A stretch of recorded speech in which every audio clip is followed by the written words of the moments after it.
అందుకోసం ఆయన అది అసాధ్యం, పుట్టినటువంటి వాడికి ఖచ్చితంగా మరణము తప్పదు, అది తప్ప ఏదైనా కోరుకో అని అంటే ఈ దుర్గముడు బాగా ఆలోచన చేసి బ్రహ్మదేవుడు చెప్పాడు కదా, ఈ యొక్క దేవతలకి వేదముల వల్ల ఇంత శక్తి వచ్చిందని చెప్పి స్వామి భూలోకంలో ఈ 3 లోకాలటువంటి వాళ్ళందరూ కూడా అంటే దేవతలు, ఋషులు, పండితులు, మానవులు, బ్రాహ్మణోత్తములు అందరూ కూడా వేదాలన్నీ కూడా మర్చిపోవాలి అని కోరుకున్నాడు. అటువంటి వాళ్ళు ఉంటారు, అది రాక్షసం అంటే చూడండి.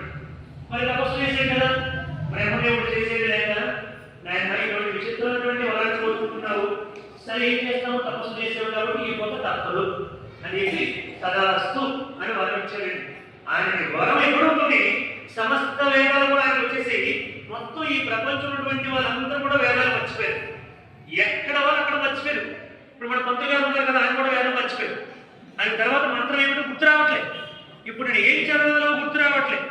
సహస్ర శీర్ష పురుష సహస్రాక్షాత్ సహస్రపాత్ సహస్రపాత్ సహస్రపాత్ అనుకుని ఉండిపోయారు మన పంతులు గారు. తర్వాత ఏంటో తెలియట్లేదు, కారణం ఏమిటి, దుర్గముడు కోరుకున్నాడు వేదాలు మర్చిపోవాలి అందరూ అని చెప్పి.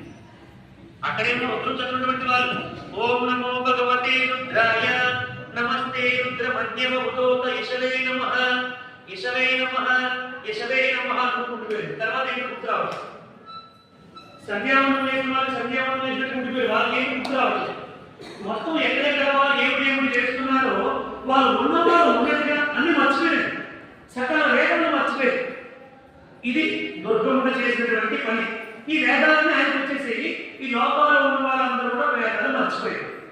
అందుకోసం చెప్పి ఇప్పుడు అందరూ కూడా భ్రాంతులైపోయి బ్రహ్మదేవుడి దగ్గరికి వెళ్ళారు. బ్రహ్మదేవ, ఆ దుర్గముడికి ఏమిటి వరమిచ్చావు